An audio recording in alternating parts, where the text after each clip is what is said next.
Selamat pagi, salam sejahtera bagi saudara semua yang sudah dipanggil untuk mengasihi Allah. Sesungguhnya terpujilah Allah dan Bapa Tuhan kita Yesus Kristus yang telah mengaruniakan kepada kita segala berkat rohani di dalam surga. Di dalam kasih-Nya, Ia telah menentukan kita dari semula oleh Yesus Kristus untuk menjadi anak-anak-Nya sesuai kerelaan kehendak-Nya, supaya kita yang telah menaruh harapan kepada Kristus boleh menjadi puji-pujian bagi kemuliaan-Nya. Bila kubuka mataku, aku terkagum, aku tersanjung melihat karya-Mu.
Memilih kami untuk dikuduskan dan diselamatkan hanya karena kasih dan anugerah-Mu, Bapa.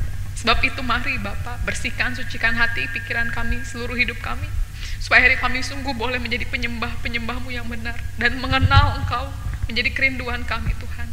Terima kasih Bapa, kami mau memuji Engkau, kami mau menyiapkan hati kami untuk setiap kebenaran firman, dan kami percaya Engkau yang hadir dalam hidup kami. Kami sambut ibadah hari ini hanya di dalam nama Tuhan Yesus Kristus. Amin. Di dalam Dia, Allah telah memilih kita semua sebelum dunia dijadikan, supaya kita kudus, tidak bercacat di hadapan-Nya. Di dalam Dia, karena kita mendengar firman kebenaran, yaitu Injil keselamatan, ketika kita percaya, kita dimeteraikan dengan Roh Kudus yang dijanjikan. Dan Roh Kudus itu yang akan memimpin kita, sampai kita memperoleh seluruhnya, jaminan keselamatan kita, penebusan yang menjadikan kita milik Allah untuk memuji kemuliaan-Nya. Kita dipilih dari segala bangsa.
Sesungguhnya hidup yang kita hidupi sekarang adalah hidup oleh iman dalam Anak Allah yang telah mengasihi kita dan menyerahkan dirinya untuk kita. Janganlah kita menolak, janganlah kita meremehkan kasih karunia Allah. Sebab Kristus sendiri akan menjamin kita sampai pada akhirnya, supaya kita tidak bercela pada hari Tuhan kita Yesus Kristus. Allah yang memanggil kita kepada persekutuan dengan anaknya Yesus Kristus Tuhan kita adalah setia. Karena segala sesuatu adalah dari Dia, oleh Dia dan kepada Dia. Bagi Dialah kemuliaan sampai selama-lamanya.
kami percaya Bapa bahwa Engkaulah yang sudah terlebih dahulu mengasihi kami. Engkau memilih kami bukan untuk rancangan kecelakaan, tetapi untuk menguduskan kami terus-menerus dan menetapkan kami untuk menjadi bagian dari kesayangan-Mu. Sesungguhnya segala tulisan yang Engkau ilhamkan kepada kami, itulah firman kekal yang akan terus menghidupkan kami, yang akan mengajar kami, memberitahukan kesalahan kami, memberitahukan pelanggaran kami, dan mendidik kami di jalan-jalan kebenaran. Sesungguhnya biarlah kasih setiamu lah yang terus dilimpahkan bagi kami semua umat-Mu. Sesungguhnya biarlah kerelaanmu saja yang terus dilimpahkan bagi kami, sehingga kami tidak pernah menjadi lelah, karena kami tahu ada upah yang menanti kami. Sesungguhnya Engkau sendiri sudah memberikan dirimu, apalagi yang tidak bisa Engkau berikan untuk kami. Biarlah firman Allah yang akan kami dengar, itulah yang akan menjadi makanan bagi jiwa kami, bagi batin kami, sehingga meneguhkan langkah kaki kami. Ketika dunia semakin gelap, biarlah firman-Mu yang adalah terang itu semakin benderang, menerangi langkah hidup kami. Dan kami mau menyambut firman-Mu di dalam nama Tuhan Yesus Kristus, yang adalah firman itu sendiri. Amin.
Shalom, selamat pagi semuanya.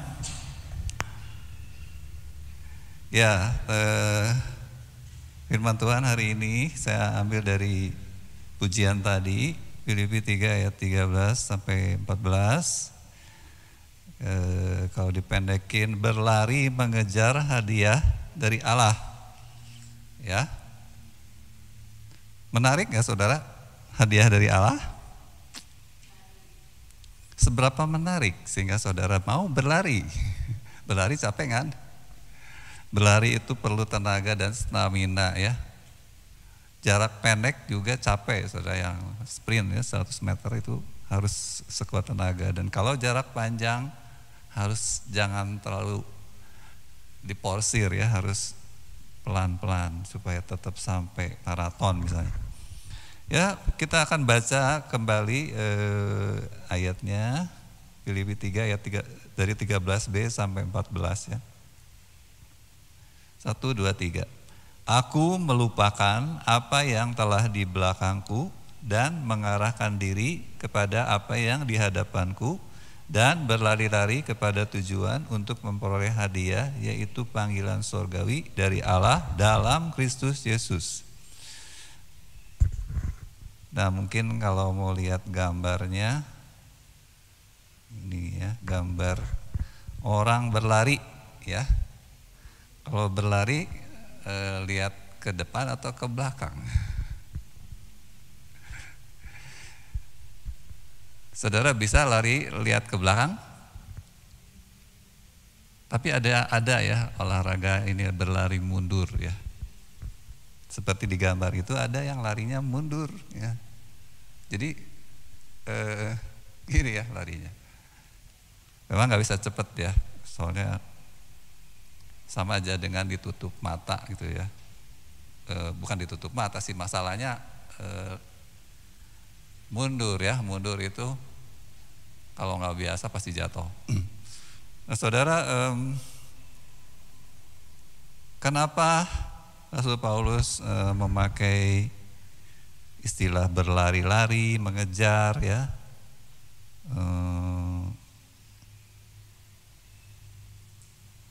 untuk memperoleh hadiah? Di situ ada istilah-istilah seperti itu.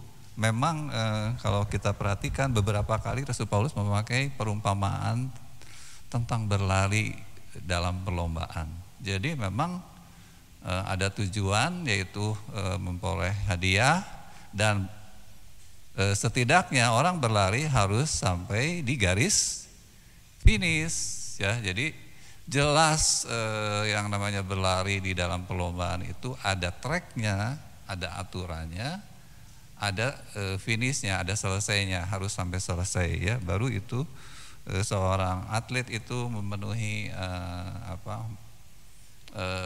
disebutnya sebuah komitmen gitu ya. Seorang pelari walaupun terluka, ada beberapa pelari olimpiade itu yang maraton, walaupun terluka tetap berjuang supaya sampai di garis finish ya. Itu sebuah keharusan bagi beberapa atlet.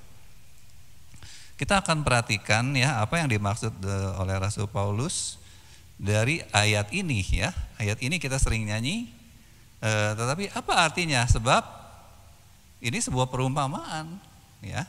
Kita tentu tidak berlari-lari sebetulnya ya secara fisik, tetapi berlari secara mental, secara rohani.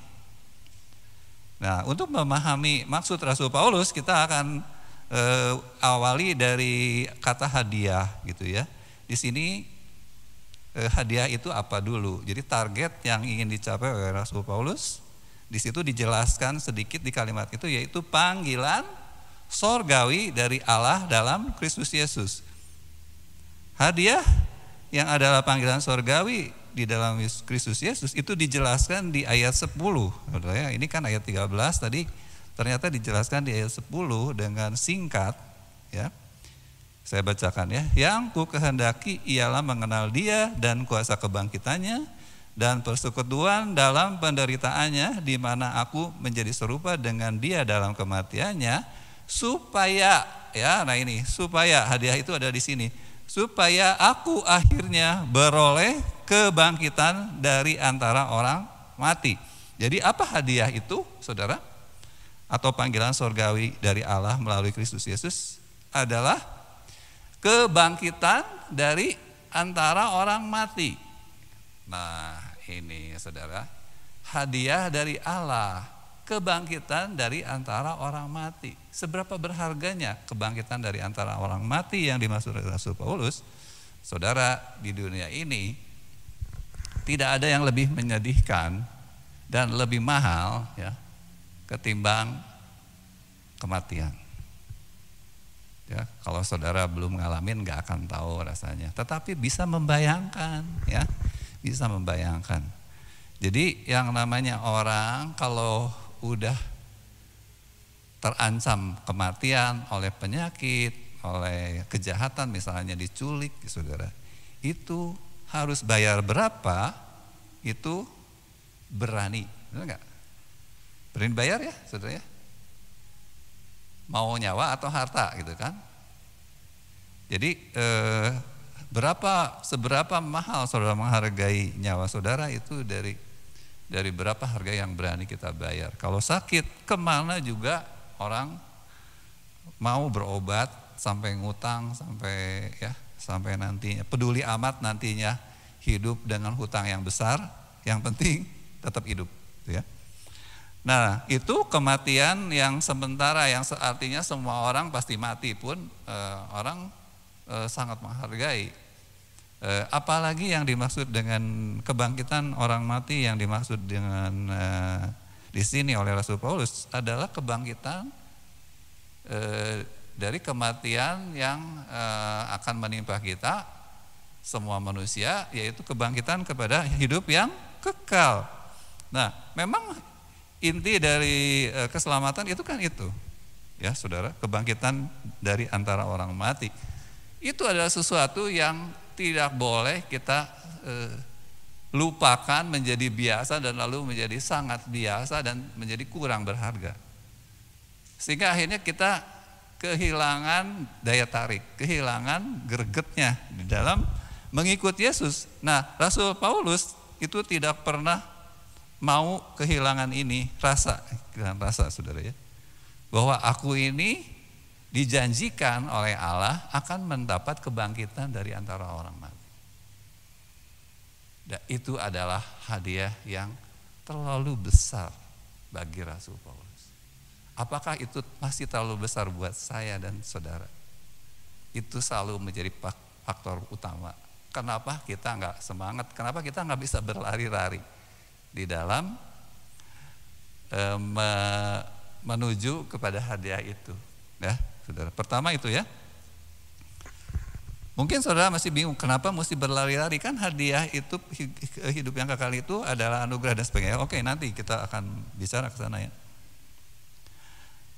Nah, bagaimana berlari-lari itu seperti apa ya?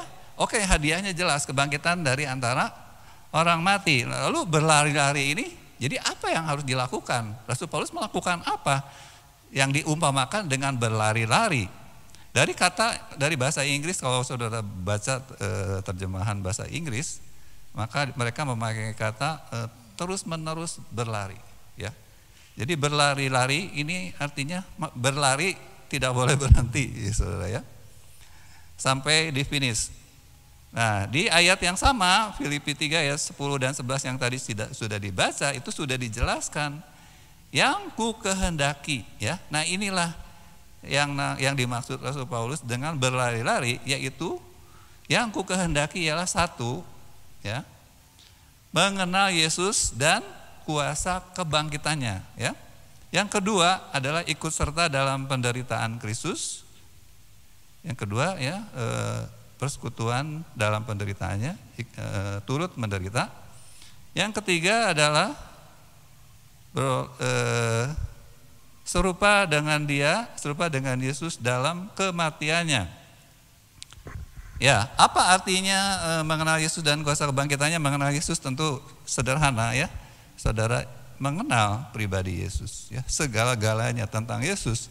Itulah yang menjadi upaya dari Rasul Paulus yang diumpamakan dengan berlari-lari terus-menerus. Karena kenapa harus berlari terus-menerus? Karena Yesus itu terlalu besar, terlalu indah, terlalu amazing, terlalu luar biasa, sehingga kita selalu tertarik ingin mengenal Yesus lebih dalam dan lebih dalam.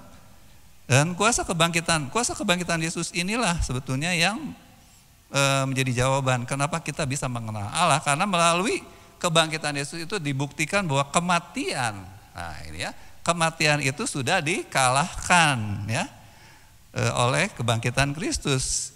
Maka ada harapan bahwa kita pun akan dibangkitkan dari kematian. Nah, dengan ada kuasa kebangkitan inilah maka jalan untuk mengenal Allah terbuka. Dengan adanya kebangkitan Kristus, maka kita bisa diperdamaikan dengan Allah, kita dilahirkan kembali, kita mendapat Roh Kudus, sehingga kita bisa mengerti dan mengenal Allah. Itulah kuasa kebangkitan. Yang kedua, ikut serta dalam penderitaan Kristus. Banyak orang Kristen berpikir bahwa kalau ikut Yesus bebas dari penderitaan, ya. Nah, itu sebuah kekeliruan, sebab Yesus sendiri mengatakan, bahkan Rasul Paulus mengatakan bahwa Yesus mengatakan kalau gurumu mengalami penderitaan, murid-murid apalagi ya. Murid-murid tidak bisa menghindari. Jadi penderitaan di dalam mengikuti Yesus adalah sebuah resiko yang kita harus siap, ya. Ikut Yesus enggak mungkin tidak menderita. kita akan menderita karena kita harus menjunjung kebenaran yang diajarkan Allah. Dan kebenaran yang diajarkan oleh Allah itu seringkali menyakitkan orang-orang yang menolak Kristus. Jadi pasti kita akan dibenci. Yang ketiga, menjadi serupa dengan Yesus dalam kematiannya. Nah, ini bukan berarti kita harus mati syahid ya.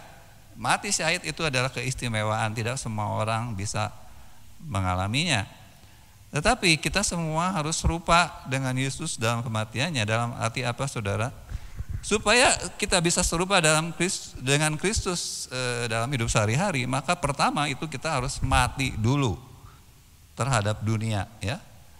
Yaitu terhadap setiap prinsip dan daya tarik dunia yang berdosa. Bukan mati terhadap segala sesuatu yang ada di dunia lalu kita tidak peduli, kita tidak mau memakainya, tidak mungkin ya. Jadi dunia ini adalah campuran dari hal-hal yang netral yang Allah sediakan, berkat-berkat Tuhan untuk dipakai untuk kehidupan manusia dan tentunya untuk memuliakan Allah pada akhirnya. Tetapi di sana juga ada iblis yang menyalahgunakan, membuat berkat-berkat Allah ini menjadi jebakan. Ya, itulah yang kita harus mati terhadap setiap daya tarik dari dosa, ya, daya tarik dari dunia yang dipakai iblis untuk menjadi perangkap. Tentu saja ada hal-hal yang sangat jelas, ya, hal-hal yang berdosa, tapi ada hal-hal yang perlu hikmat, ya, seperti yang minggu lalu diberitakan oleh Ibu Gembala. Kita nggak boleh bodoh, jangan sampai kita tidak mengerti ada perangkap iblis, ya, di mana firman Allah sudah menjelaskan seperti itu. Inilah yang saudara yang harus dikerjakan, tiga hal ini, ya. Tiga hal ini yang dikerjakan terus-menerus seumur hidup sampai kita bertemu dengan Tuhan, sehingga kita akhirnya layak menerima kebangkitan dari antara orang mati. Nah, itu saudara yang berlari, ya, berlari mengejar hadiah. Sangat jelas, ya saudara, ya, sangat jelas. Tinggal kita kerjakan terus-menerus, tetapi saudara tentu balik lagi, ya,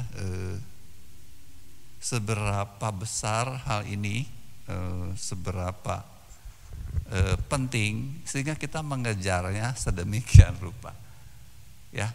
Itu adalah hal yang prinsip, ya.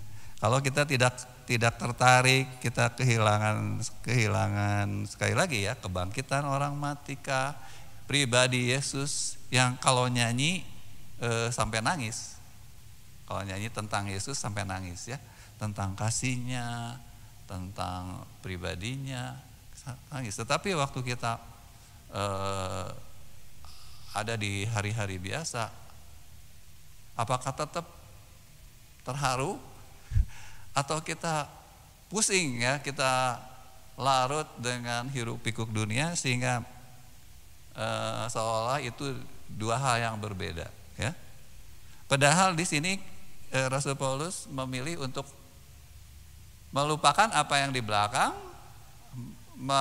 mengarahkan diri, fokus kepada Yesus, ya, fokus kepada mengejar hadiah ini. Nah, ini yang bagian yang keduanya, ya, atau yang tadi pertamanya, ya. Aku melupakan apa yang telah di belakangku dan mengarahkan diri kepada apa yang di hadapanku. Jadi untuk memperoleh hadiah yang dijanjikan Allah, itu cara yang benar, yang terbaik itu adalah kita fokus kepada hal ini, ya. Dan kita melupakan yang lain yang sebetulnya adalah hal yang mengganggu, hal yang bisa menggagalkan upaya kita untuk sampai di garis finish, ya. Karena itu mengarahkan diri itu, ya, tadi saudara, karena berlari maka harus mengarahkan diri ke depan dan tidak boleh melihat ke belakang, melupakan apa yang di belakang. Apa yang dimaksud Rasul Paulus dengan hal yang di belakang, ya? Saudara tahu lagunya, ya, dunia di belakang, salib di depan, ya. Mungkin gambarnya seperti ini. dunianya kecil. Ya, jadi yang namanya berlari ini jalan ya, berlari menuju kepada panggilan surgawi itu kita ada lagunya, jangan pandang dunia. Jangan, sebenarnya intinya jangan mencintai apa yang ada di dunia ini, sebab itu jebakan sebenarnya. Nggak boleh mencintai, boleh pakai tapi nggak boleh mencintai ya. Melupakan apa yang telah di belakang. Rasul Paulus sebetulnya menjelaskan di ayat 4 ya, Filipi ayat pasal yang sama, Filipi 3 ayat 4 sampai 9 ya, tapi saya hanya kita lihat sampai ayat 8 ya. Nah, ini saya baca aja, nanti bisa langsung disimpulkan ya yang dimaksud dengan yang di belakang ini. Sekalipun aku juga ada alasan untuk menaruh percaya pada hal-hal lahiriah, jika ada orang lain menyangka dapat menaruh percaya pada hal-hal lahiriah, aku lebih lagi. Disunat pada hari ke-8 dan dari bangsa Israel, dari suku Benyamin. Orang Ibrani asli. Tentang pendirian terhadap hukum Taurat, aku orang Farisi. Tentang kegiatan, aku penganiaya jemaat. Tentang kebenaran dalam mentaati hukum Taurat, aku tidak bercacat. Tetapi apa yang dahulu merupakan keuntungan bagiku, sekarang kuanggap rugi karena Kristus. Malahan segala sesuatu kuanggap rugi karena pengenalan akan Kristus Yesus, Tuhanku, lebih mulia daripada semuanya. Oleh karena dialah aku telah melepaskan semuanya itu dan menganggapnya sampah, supaya aku memperoleh Kristus. Rasul Paulus pada zaman itu ya saudara,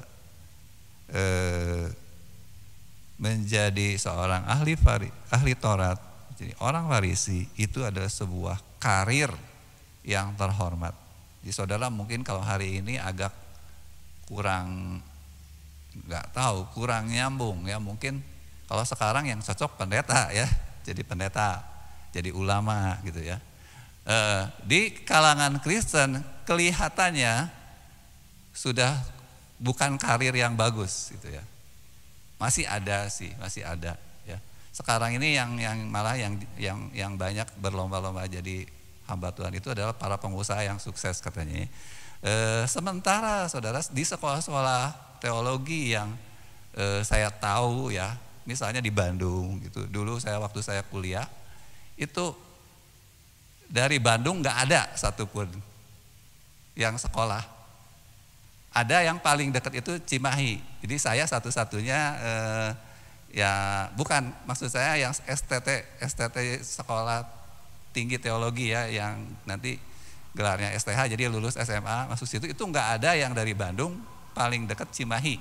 Nah, saya ikut kelas yang malam itu banyak pengusaha ya, jadi dari Bandung banyak, karena memang kerja gitu ya. Tetapi yang full untuk menjadi hamba Tuhan, karena kalau STT itu sekolahnya dari pagi sampai malam gitu ya, harus di asrama, nggak bisa kalau nggak tinggal di asrama itu nggak bisa ngikut kuliahnya. Kalau tinggal di rumah tuh harus izinnya juga susah. Nah, saudara, yang banyak itu dari NTT, dari Flores gitu ya, paling banyak dari Medan. Tidak menarik saudara bagi orang Bandung ya. Jadi sebetulnya terakhir-terakhir itu mungkin lulusan teologi dari kota-kota besar seperti Bandung, Jakarta itu sangat sedikit. Nah, kalau yang di daerah mungkin masih apa ya kebakar mungkin ya dari ibadah-ibadahnya.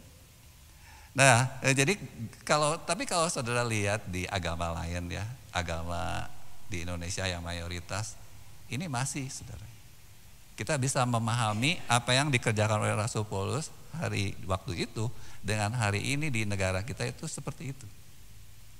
Ya, ahli agama itu sangat dihormati ya saudara, dan keagamaan itu begitu penting ya. Di setiap zaman itu selalu berubah-ubah antara dua saudara, yaitu agama menjadi paling penting atau filsafat. Itu nggak pernah bareng-bareng katanya ya dalam sejarahnya. Waktu agama kuat, maka orang semua mentingin agama. Tetapi kadang-kadang agama ini menjadi bosan, orang bosan, tidak lagi tertarik, ya. Seperti zaman sekarang, mungkin di kalangan anak-anak muda, siapa yang mau jadi pendeta gitu ya, sangat sedikit. Nah biasanya filsafat yang menarik, gitu. Prinsip-prinsip akal budi. Itu selalu seperti swing gitu ya, ke kiri ke kanan ke kiri kan. Nah, pada zaman Rasul Paulus ini adalah karir yang terhormat ya, dan dia total. Rasul Paulus itu total, dia bahkan memilih menjadi penganiaya jemaat. Jadi, kalau hari ini saudara mungkin ada agama lain yang sampai ada gitu ya, yang seperti Rasul Paulusnya, yaitu perwujudan dari totalitas seorang yang berkarir di keagamaan seperti Rasul Paulus, ya. Nah, karena dia memahami seperti itu bahwa dengan melakukan hal itu maka dia menjadi layak untuk menerima sorga, ya.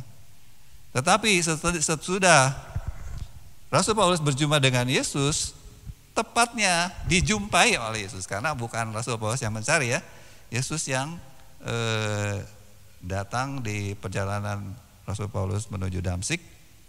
Itu mulai sejak hari itu hidupnya berubah total, saudara ya.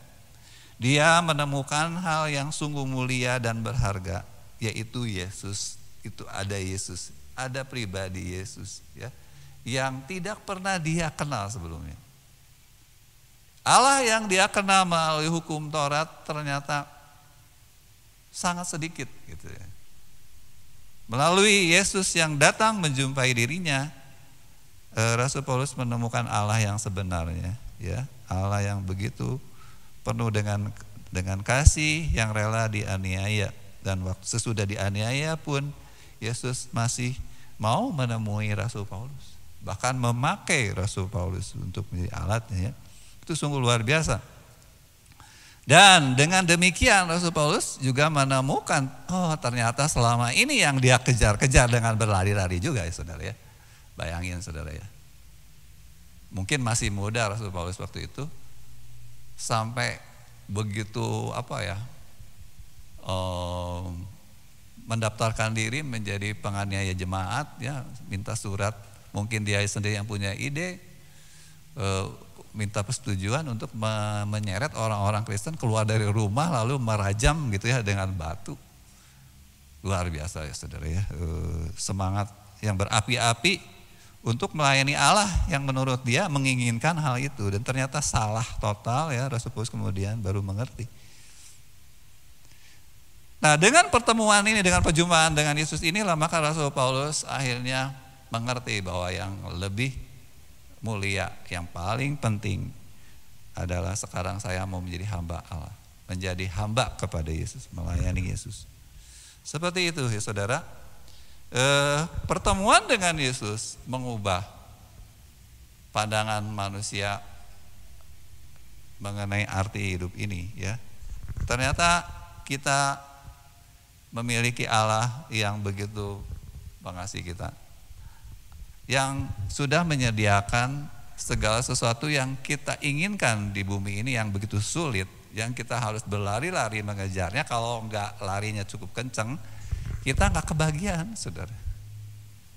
Kalau saudara perhatikan baik-baik ya, di dunia ini yang sukses itu ya, kalau kurva kesuksesan, kalau kurvanya seluruh dunia manusia, maka dari kurva seperti ini, yang sukses itu hanya sekitar 3%. Yang besar 94% itu adalah yang biasa-biasa saja. Lalu yang 3% yang lagi adalah yang cacat, yang tidak mampu. Jadi yang banyak itu adalah yang tidak sukses. Ya. Yang sukses hanya sedikit, artinya saudara berebut. Ya. Benar-benar harus serba punya kekuatan yang besar, ya. Yang seringkali akhirnya diidentikan dengan uang dan kekuasaan ya. Atau mungkin saudara punya sesuatu yang istimewa banget gitu ya. Baru bisa kita menjadi sukses di dunia ini. Nah, Rasul Paulus menemukan ternyata itu semua salah gitu ya. Itu semua tidak berguna ya. Memang Rasul Paulus seolah-olah memusatkan perhatiannya kepada agama itu karena zamannya aja. Jadi dia memilih karir yang mungkin kalau sekarang saya nggak tahu karir yang paling mumpuni di zaman hari ini apa gitu ya. Misalnya jadi pengacara. Ya. Nah, mungkin Rasul Paulus memilih jadi pengacara waktu itu. Tetapi waktu itu di negara dia mungkin ya itu seorang ahli agama yang dibutuhkan dan mungkin hidupnya enak. Ya. Karena semua orang di Israel itu membutuhkan guru-guru yang hebat gitu ya. Jadi hidupnya juga enak secara finansial. Nah, itu dilupakan. Itu adalah sampah. Rasulullah menemukan itu sebetulnya salah gitu ya. Kalau mengejar itu sebetulnya adalah sebuah kesalahan. Sebab toh itu cuma sementara. Kalaupun dicapai itu sebentar juga akan tidak berbekas. Saudara capainya luar biasa, sudah dapat. Nanti yang menikmati itu anak-anak dan cucu ya. Gitu. Kalau orang ngejar harta, sesudah menjadi sukses, lalu mau dipakai buat apa gitu ya? Duit yang banyak itu. Kita udah capek-capek cari duit, kerja keras dan membutuhkan waktu hampir 24 jam sampai nggak bisa menikmati. Begitu udah tua baru dapat, buat apa gitu ya? Udah keburu tua gitu ya. Karena kalau masih muda sukses itu jarang banget, kecuali orang tuanya yang udah sukses duluan, lalu anaknya juga itu mah ikut menikmati gitu ya. Akhirnya sesudah tua tidak bisa menikmati karena sudah keburu tua gitu ya. Sementara waktu bertemu dengan Yesus ternyata kehidupan kekal itu memang tidak mungkin dicapai oleh usaha manusia. Tetapi itu disediakan melalui usaha Allah, itu melalui penebusan oleh darah Kristus. Inilah saudara yang diteladankan oleh Rasul Paulus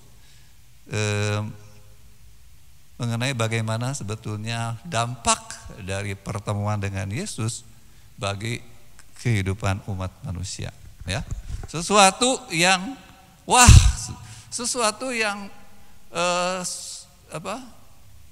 benar-benar terlalu berharga yang kita terima dari Yesus gitu ya.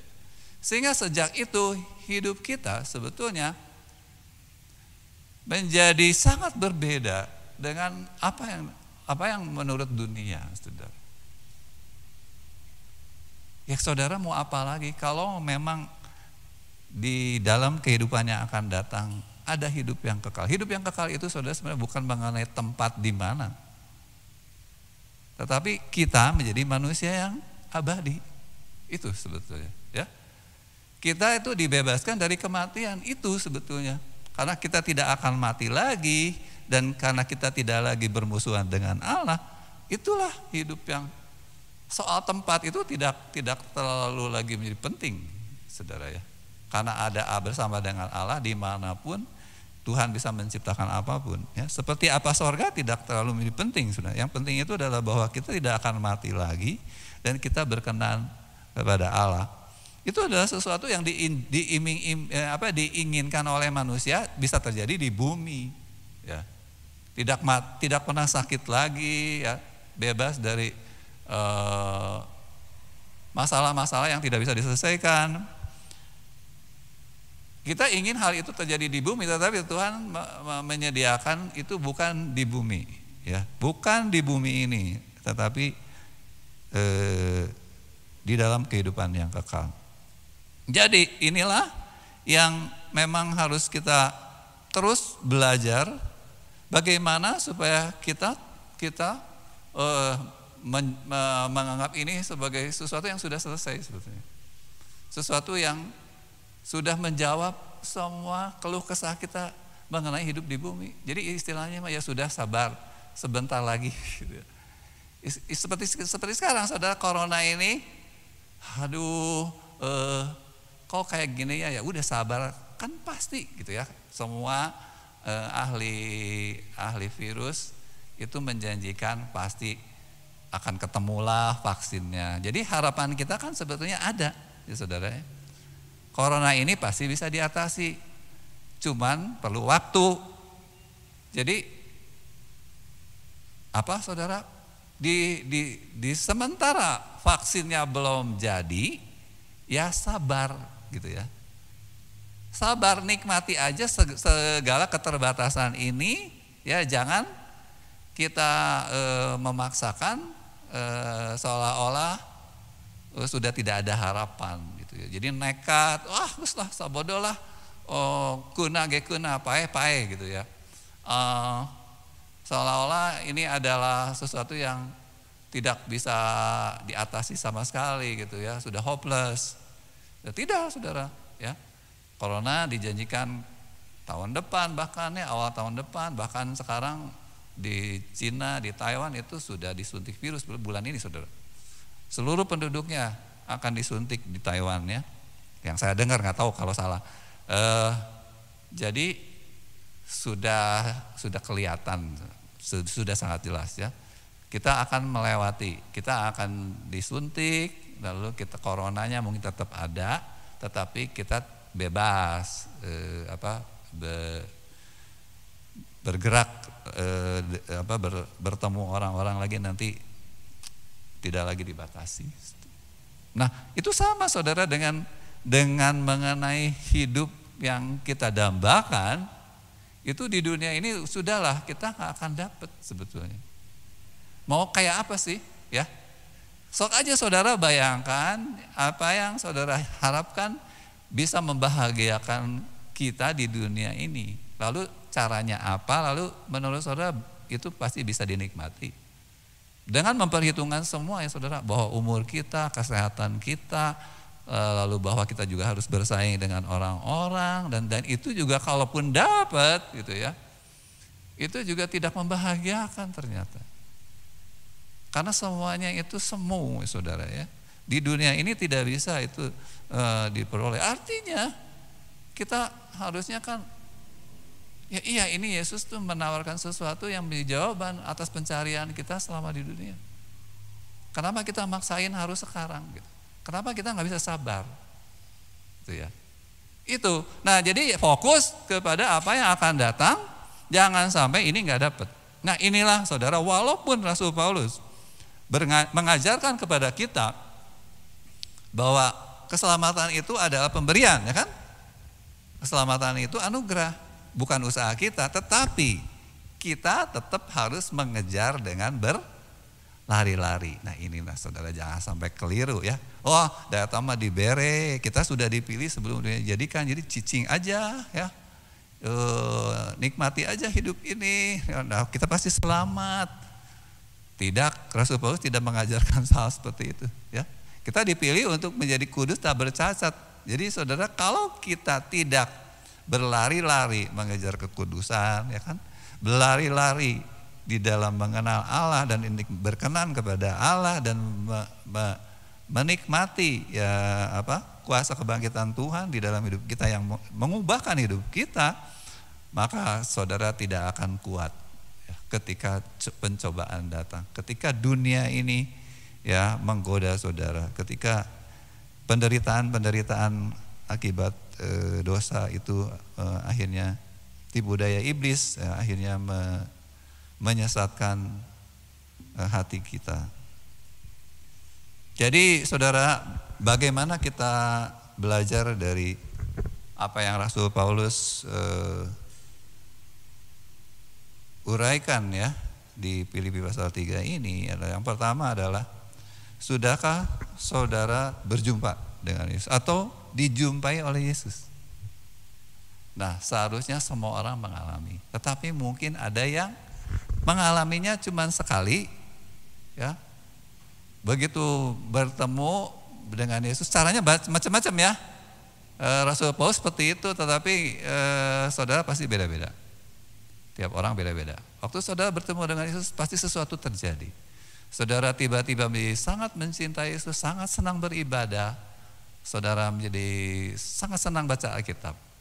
Mungkin pernah terjadi dalam hidup saudara ya, ada yang masih waktu SD, waktu SMP, SMA, ada yang waktu kuliah, ada yang sesudah dewasa. Ya, saudara waktu bertemu dengan Yesus, saudara diberitahu dosa-dosa saudara sehingga saudara bertobat dan menyadari keberdosaan saudara.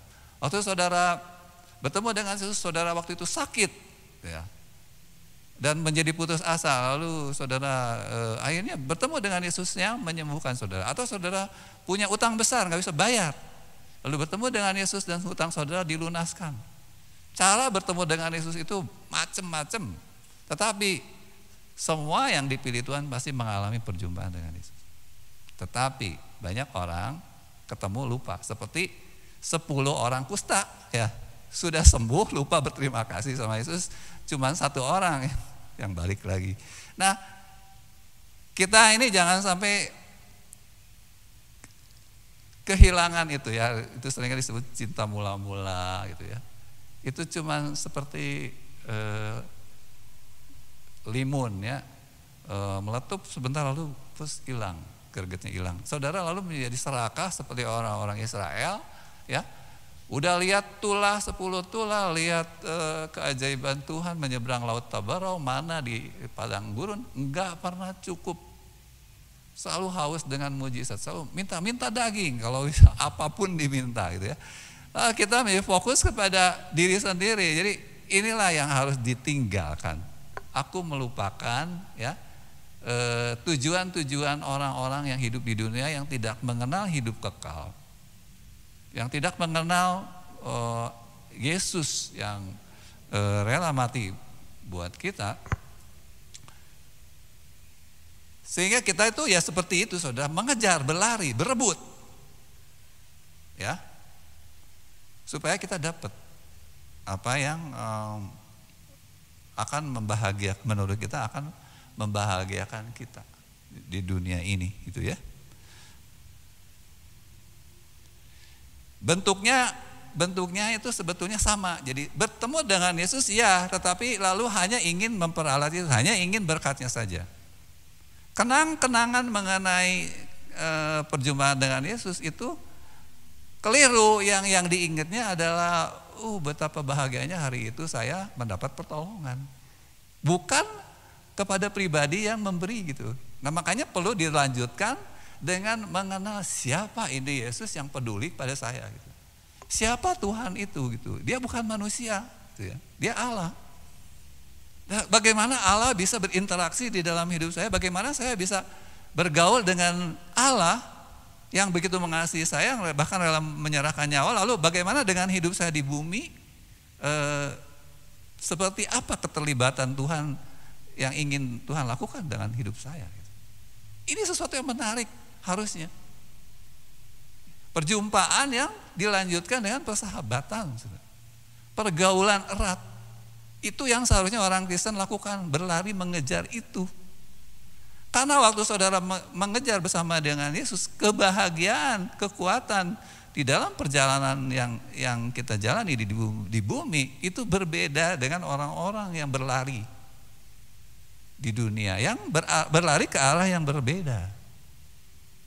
Jadi kalau saudara masih tetap berlari ke arah yang berbeda, bukan kepada salib, tetapi saudara juga ingin berkenan kepada Allah, ya oke, kalau berlari bisa seperti yang tadi ya, gambarnya berlari mundur. Tetapi di dalam pengiringan kepada Tuhan, saudara tidak mungkin melakukan keduanya sekaligus. Saudara tidak mungkin menyenangkan daging sekaligus menyenangkan Allah. Ya, karena keduanya bertentangan. Makanya saudara tidak mungkin mencintai Allah sekaligus mencintai dunia ini. Kita harus merelakan ya, tidak lagi mengejar yang dikejar oleh orang-orang yang tidak mengenal Allah. Berlari mengejar hal-hal yang di dunia ini. Kita harus berhenti mengejar itu, saudara. Jadi perjumpaan Yesus ini harusnya mengubah itu, saudara ya. Jadi apa yang saudara kejar hari ini? Ya kan? Sama enggak dengan yang dikejar oleh Rasul Paulus? Apa yang dikehendaki, yang ku kehendaki, apa yang saudara inginkan tiap hari, yang saudara pikirkan, yang lalu saudara kejar, perjuangkan. Jangan ngomong kalau saudara mah tidak mengejar apa-apa, itu lebih cilaka. Ya. Mengejar panggilan surgawi tidak, mengejar yang di dunia juga tidak. Lalu saudara dapat apa gitu kan? Tetapi kalau di dunia yang benar itu saudara harus berlari mengejar, ya. Karir kah, kesuksesan, kedudukan, ya, jodoh yang saudara banyak sekarang orang harus berebut gitu kan, yang barang bagus itu sedikit misalnya ya. Banyak orang di dunia tetapi yang mau sama saya belum tentu banyak gitu kan, atau yang banyak yang mau, saya mau pilih yang mana gitu ya. Itu. Jadi saudara harus dikejar, harus berlari sebetulnya di dunia ini. Tetapi kalau saudara bersama dengan Yesus, kita nggak bisa mengejar itu. Ya, Rasul Paulus mengatakan itu harus dibuang, itu harus dilupakan, itu sampah, itu bertentangan dengan kebahagiaan yang sejati. Jadi kita perhatikan apa yang Rasul Paulus ajarkan, yaitu apa yang dia kerjakan dengan berlari-lari itu, ya tadi yang 3 hal itu, ya saudara ya. Kalau kita melakukan hal itu, maka semua sebetulnya kebutuhan kita akan mengerti semuanya disediakan oleh Allah. Jadi jangan salah saudara. Di dunia ini kita butuh, mungkin saudara ada yang akan menikah, artinya butuh teman hidup, kita butuh rumah, kita butuh mobil, ya mungkin kalau nanti saudara dengan tugas pekerjaan dan sebagainya, kita butuh ada banyak kebutuhan. Tetapi jangan saudara mengejar itu. Ya, saudara, yang harus saudara kejar adalah hal-hal yang tadi Rasul Paulus katakan, 3 hal: mengenal Yesus dan kuasa kebangkitannya, menjadi bersekutu dalam penderitaan. Yang ketiga adalah mati serupa dengan kematiannya. Saudara, 3 hal ini kalau kita kerjakan, kita kejar, kita sungguh-sungguh, maka saudara akan melihat bagaimana Allah menyediakan semuanya. Ya, artinya waktu saudara mengerjakan apa-apa di dunia ini, tujuannya bukan untuk mengejar kesuksesan pribadi, ya. Sehingga saudara menempuh cara-cara yang bahkan menjadi berdosa, misalnya sekolah untuk mendapat gelar, ya. Banyak saudara sekolahnya tidak sekolah gitu ya, beli. Waktu zaman kapan itu ada pejabat gelarnya itu sampai 12 apa ya. Semua ada saudara. Profesor, doktor, nanti M-nya banyak gitu ya. Padahal dia sekolahnya cuman S1 doang gitu ya, yang lainnya beli semua. Atau saudara kuliah yang cuman 1 tahun dapat gelar master, itu banyak saudara, itu semua gelar abal-abal sebetulnya. Jadi itu buat apa saudara? Karena memang saudara udah pakai cara dunia. Ya akhirnya terjebak dengan hal-hal yang menipu diri ya saudara. Bukan kualitas yang dikejar, tetapi adalah polesan saja. Yang dikejar dengan cara yang benar di dunia ini sangat sulit saudara. Ya, tetap sebetulnya kalau kita perhatikan yang sejati di dunia ini ya, untuk pencapaian kesuksesan di dunia ini tetap harus pakai cara-cara yang benar. Cara-cara yang Tuhan ajarkan. Tetapi kalaupun saudara melakukannya, saudara akan kecewa. Kenapa? Karena tidak seimbang. Jadi lelah kita tidak seimbang dengan apa yang akan kita peroleh. Sebab apa? Cuman sebentar hidup di dunia ini. Ya. Seperti Raja Salomo katakan, buat apa kekayaan itu, nanti aku harus wariskan kepada anakku gitu ya. Oh ya nggak apa-apa tuh buat anak. Saudara sebetulnya tetap akan kecewa. Banyak sekali orang tua sesudah mewariskan hartanya, lalu anaknya itu tidak cukup menghargai warisan itu. Akhirnya kecewa. Ya karena memang dia dapatnya dengan gampang gitu ya. Jadi biasanya orang kurang menghargai. Tentu ada yang menghargai.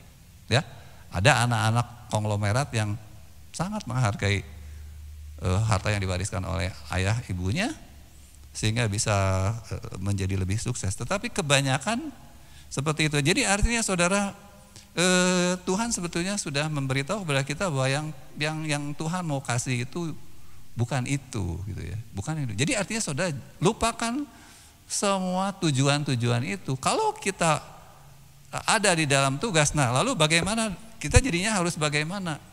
Ya. Tujuannya yang beda. Ya, tetapi kita karena kita memakai perangkat-perangkat di dunia ini dan menjalani hidup, ada satu tugas, yaitu ya saudara, kita ini harus menjadi saksi Tuhan. Nah, dalam rangka menjadi saksi Tuhan, maka semua yang kita kerjakan bahkan harus lebih baik dari siapapun yang tidak mengenal Tuhan. Ya.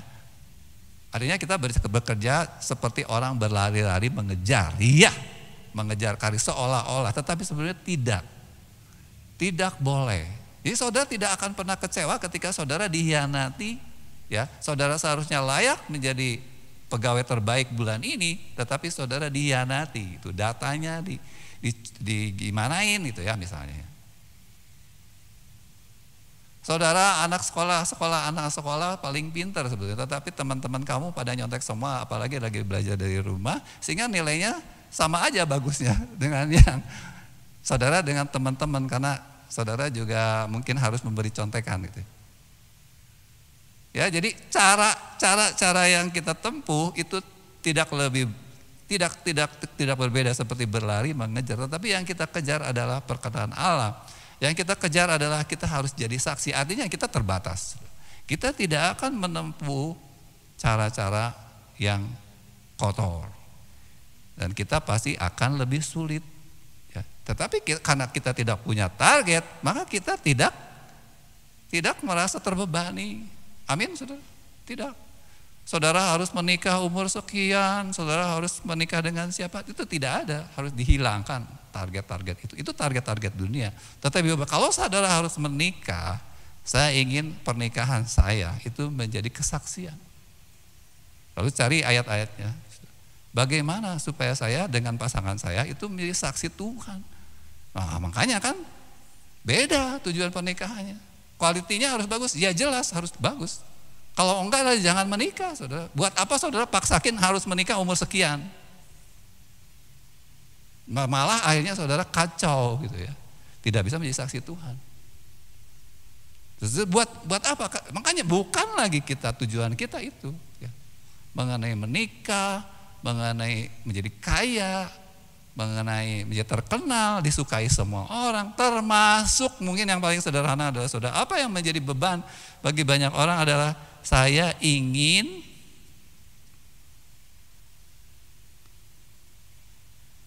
berkenan di mata orang lain.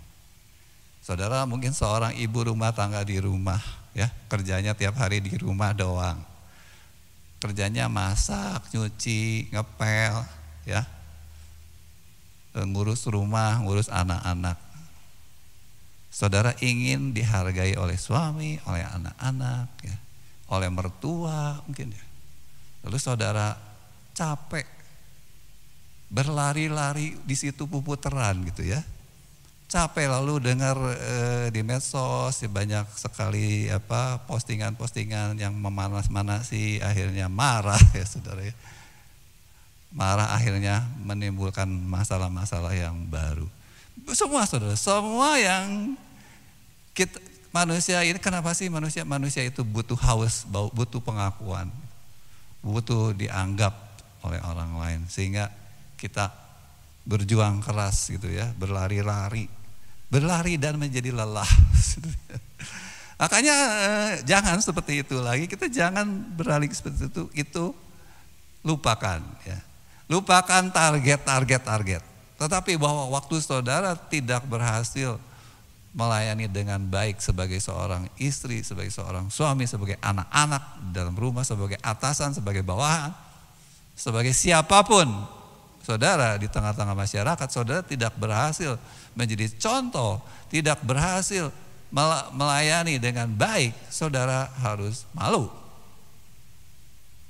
Saudara tidak menjadi kesaksian, ya, saudara sebagai orang-orang Kristen masih ada cacat-cacat celah yang memalukan, saudara malu. Itu yang dikejar. Saya harus berlari, menanggalkan, mematikan.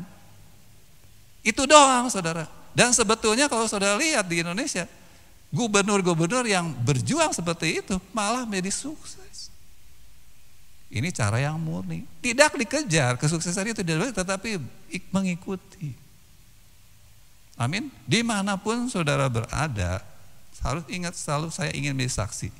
Nanti yang lainnya itu otomatis sebetulnya layak kita terima, tetapi belum tentu saudara terima.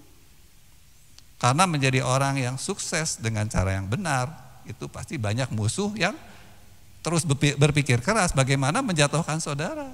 Gitu ya. Karena di dunia itu seperti itu, saudara. Perjuangan berebut tahta, berebut kekuasaan, kita harus menyadari itu. Dimanapun saudara berada akan menemukan persaingan seperti itu ya. Jadi berhentilah dengan target-target, dengan tujuan-tujuan lama ya. Tujuan-tujuan dunia ini. Semua apapun yang saudara kejar hari ini, apapun. Ya, melalui pekerjaan, melalui kegiatan apapun, kamu mau ngapain gitu ya. Kamu pengen apa? Nah, kalau itu bukan yang dikejar adalah perkenanan Tuhan, sorry to say, saudara pasti capek. Saudara nggak akan bisa happy. Saudara akan kecewa. Berbahagialah saudara menyadari hari ini bahwa selama ini saudara keliru. Ya. Saudara baru sadar itu sampah. Oke, tetapi berhentilah mengejar sampah. Mulailah berlari, memfokuskan diri kepada panggilan surgawi ya.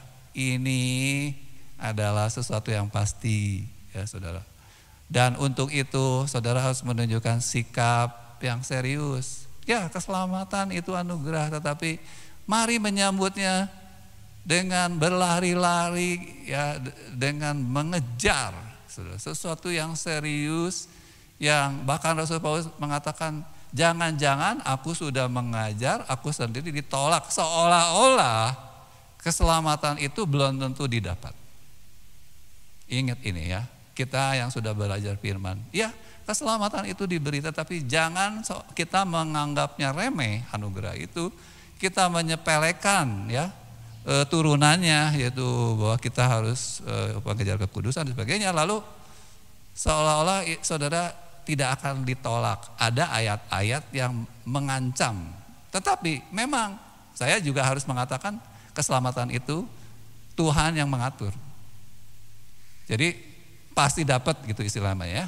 Pasti dapat. Jadi dari satu sisi kita memang tidak perlu meragukan. Tetapi kalau kita tidak mengejarnya dengan sungguh-sungguh, tetaplah kita merasa tidak layak. Tidak layak karena kita tidak menghargai keselamatan itu.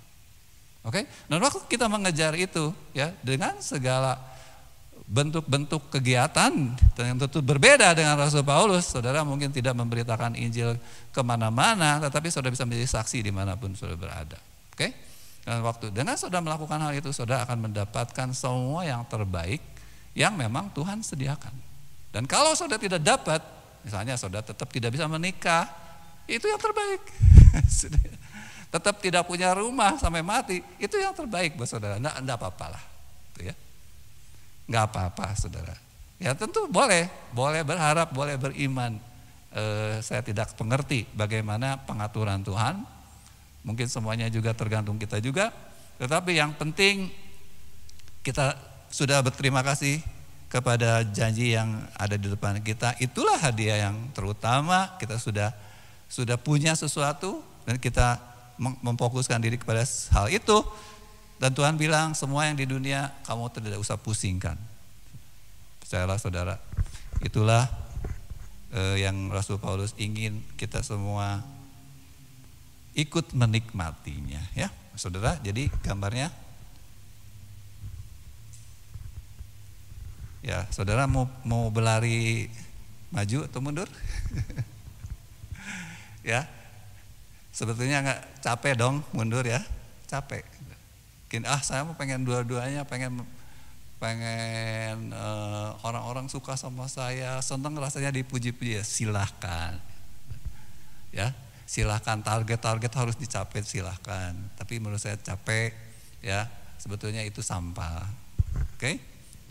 Ya, dunia di belakang, salib di depan, gitu ya. Relakan, ya. Relakan seolah-olah saudara tidak akan menerimanya. Berhenti mengejar target. Tetapi fokus kepada bagaimana saya, apapun yang ada di depan mata, gitu kan? Yang datang, apakah saya bisa menjadi saksi Tuhan lewat ini, lewat ini, lewat ini? Oke, sudah. Boleh saudara meminta sesuatu yang belum kelihatan. Kalau menurut saudara itu bisa memuliakan Tuhan. Tetapi kalau itu belum diberi, menurut saya fokus ke yang ada di tangan. Fokus, ya. Kerjakan dengan sungguh-sungguh, itu berlari-lari mengejar berkenanan Tuhan, mengejar pekerjaan yang dilakukan bersama dengan Allah. Saya kira itu luar biasa, ya. Itu saja kiranya menjadi kekuatan buat kita semua.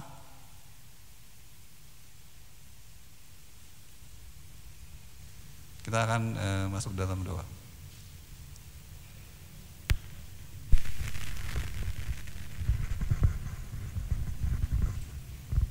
Kita naikkan pujian yang sama ya. Aku melupakan.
Mari saudara kita renungkan hidup kita. Kalian orang muda, dunia memang mencokoki kita semua untuk mengejar, berlari, menuju kesuksesan. Itulah kebahagiaan, itulah yang membanggakan, itulah yang akan membuat hidup ini seperti di surga. Tetapi saudara-saudara, kita juga menyadari melalui firman Allah bahwa itu semua adalah semu. Itu akan melelahkan kita. Itu semua hanyalah tipu daya kekayaan, tipu daya dunia. Sehingga kita akhirnya tidak menghargai apa yang lebih besar, yang jauh lebih mulia, yang Yesus sudah sediakan. Buat apa Yesus datang ke dunia ini dan menyerahkan nyawa di kayu salib? Kalau itu bukan sesuatu yang begitu besar yang Dia ingin berikan kepada kita. Sudah lupakah kita akan kasih-Nya yang sudah dinyatakan di masa lalu? Di hari itu cinta kita menggebu-gebu. Hari-hari yang kita lalui selalu adalah mengenai Yesus. Percakapan-percakapan kita ada mengenai cinta Yesus. Sehingga kita selalu ingin segera bertemu di hari-hari ibadah, di hari pertemuan. Tidak pernah ada kelelahan, tidak pernah kita enggan untuk melakukannya. Tapi hari ini, apakah masih ada? Apakah kita masih berlari-lari? Berlari-lari untuk mengenal Yesus, berlari-lari untuk melihat lagi apa yang Tuhan rancangkan di dalam hidup kita. Berlari-lari untuk mengejar kekudusan, sebab kita tahu bahwa kalau kita masih hidup di dalam dosa-dosa, kita menjadi sandungan, kita menjadi gangguan bagi banyak orang yang ingin mengenal Tuhan. Sehingga kita selalu ingin terus membenahi diri kita. Kita selalu ingin diberitahu apalagi yang masih kurang. Kita haus akan firman yang dibukakan rahasia-rahasia yang selama ini masih tersembunyi. Masih adakah itu hari ini, saudara? Atau kita sibuk berlari mengejar perkenanan dari dunia ini karena kita ingin dicintai oleh banyak orang, kita ingin punya kekasih yang begitu mencintai kita, kita ingin disukai oleh bos, kita ingin menjadi guru, menjadi pegawai, menjadi bawahan yang the best, terbaik, di orang-orang yang hebat di dunia ini. Itukah saudara, sehingga saudara seringkali kecewa dan sedih karena ternyata sulit sekali memuaskan keinginan-keinginan manusia yang berdosa. Allah tidak meminta banyak.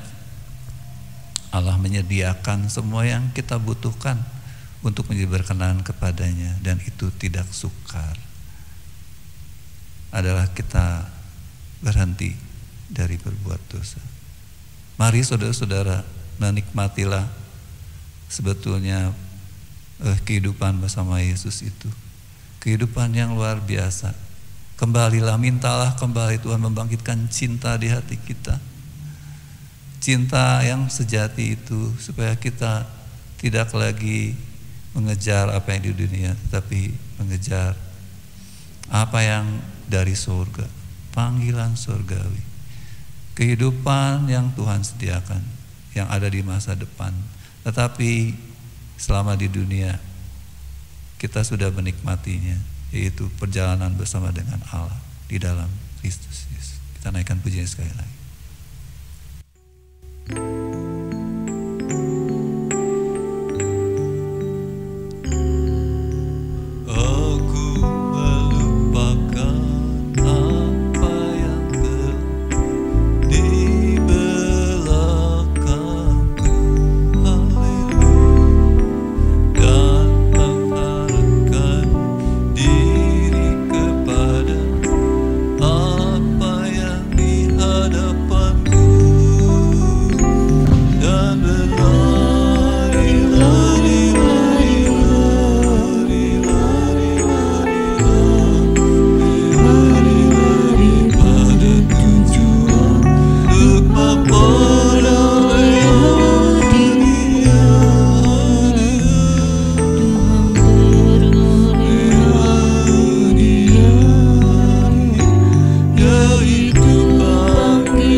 Menikmati apa yang Rasul Paulus sudah temukan ketika hamba ini bertemu dengan Yesus. Hidupnya benar-benar berubah selamanya, dan tidak ada hari-hari tanpa Engkau bersama dia.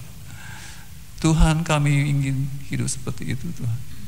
Bawa kami ke sana Tuhan. Bila selama ini kami sudah berpaling dari Engkau, kembali kepada dunia ini, karena dunia ini lebih menarik hati kami. Kami kembali mengejar apa yang fana, yang sia-sia, dan itu sangat melelahkan kami, dan kami merasa masih optimis kami bisa mencapainya, tetapi sesungguhnya itu adalah kebohongan semata. Kami diiming-imingi, kami dijanjikan bahwa kalau kami bekerja lebih keras, kami akan jadi sukses. Tuhan, ampunilah bila kami percaya kepada janji-janji dunia ini, dan kami melupakan janji-janji yang pasti yang ada padamu ya Tuhan. Bahwa sesungguhnya di dunia ini pun kami memiliki janji-janji-Mu Tuhan. Janji-janji untuk kami ya Tuhan dipelihara oleh Engkau. Marilah ya Tuhan, jauhkan hati kami dari keserakahan, jauhkan hati kami dari ketidakpercayaan bahwa Engkau sungguh baik, bahwa Engkau sungguh indah, bahwa hidup kami pun akan sangat luar biasa kalau kami mau menempuh jalan-Mu, kalau kami mau mencapai segala sesuatu di dunia ini, yaitu hanya dengan berkenan kepadamu. Terima kasih ya Tuhan, sadarkan kami bila selama ini kami belum menyadari kekeliruan kami, dan biarlah ya Tuhan kami mau terus belajar supaya kami sungguh-sungguh berlari dengan benar, dengan tidak lagi menoleh ke belakang, sehingga kami tidak perlu ya Tuhan mengalami begitu banyak jatuh bangun di dalam perjalanan kami mengikut Engkau. Terpujilah nama-Mu ya Tuhan. Saudara-saudara yang dikasihi oleh Tuhan, Allah sungguh mengasihi kita semua. Terimalah kasih-Nya yang besar itu kembali. Terimalah segala anugerah yang Allah sediakan melalui Kristus Yesus. Semua yang kita butuhkan sampai hidup yang kekal.